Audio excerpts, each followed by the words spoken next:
Arrivé au pouvoir en 2000, Bachar el-Assad a fui son pays alors que son régime tombe. Le départ précipité du président syrien fait réagir à travers le monde. Aujourd'hui, nous regardons vers l'avenir avec des espoirs prudents d'ouverture, de paix, de réconciliation, de dignité et d'inclusion pour tous les Syriens, a déclaré dans un communiqué l'émissaire de l'ONU en Syrie, Geir Pedersen.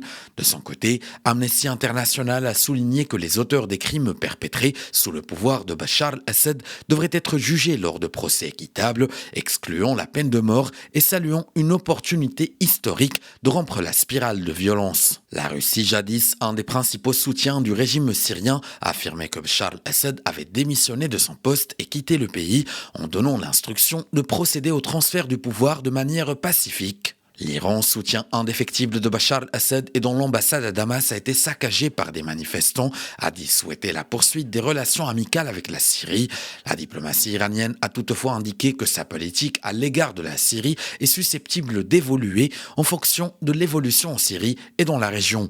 La Chine, elle, suit de près l'évolution de la situation en Syrie et espère que le pays retrouvera la stabilité dès que possible, a écrit le ministère chinois des Affaires étrangères.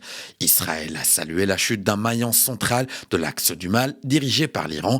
Le Premier ministre Benjamin Netanyahou y voit une conséquence directe des coups portés à l'Iran et au Hezbollah. Autre voisin de la Syrie, l'Irak a appelé au respect de la volonté du peuple syrien et tenu à souligner que la sécurité, l'intégrité territoriale et l'indépendance de la Syrie sont d'une importance capitale. Sa chute est positive et était attendue depuis longtemps tout en montrant également la faiblesse des soutiens d'Assad, la Russie et l'Iran, a dit sur X la chef de la diplomatie de l'Union européenne, Kaja Kallas.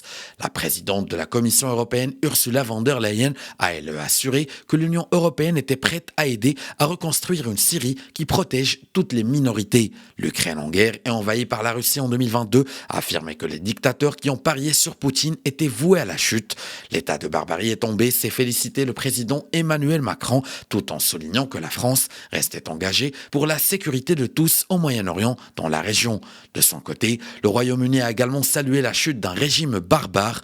Le Premier ministre Keir Starmer a souligné que la priorité est désormais de garantir qu'une solution politique prévale. Aux États-Unis, le porte-parole du Conseil national américain de sécurité a déclaré que le président Biden et son équipe suivaient attentivement les événements extraordinaires en Syrie et sont en contact permanent avec les contacts régionaux.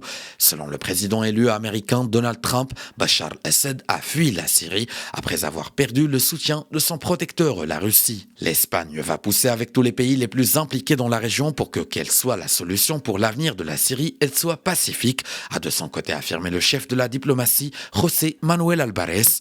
En Allemagne, le chancelier Olaf Scholz a affirmé qu'il est désormais essentiel que la loi et l'ordre soient rapidement rétablis en Syrie. De son côté, la Turquie a affirmé qu'elle allait intensifier son travail avec les pays de la région et les acteurs internationaux dans les prochains jours pour assurer une transition en douceur. Et enfin, un haut responsable des Émirats arabes unis a exhorté les Syriens à travailler ensemble pour éviter le chaos.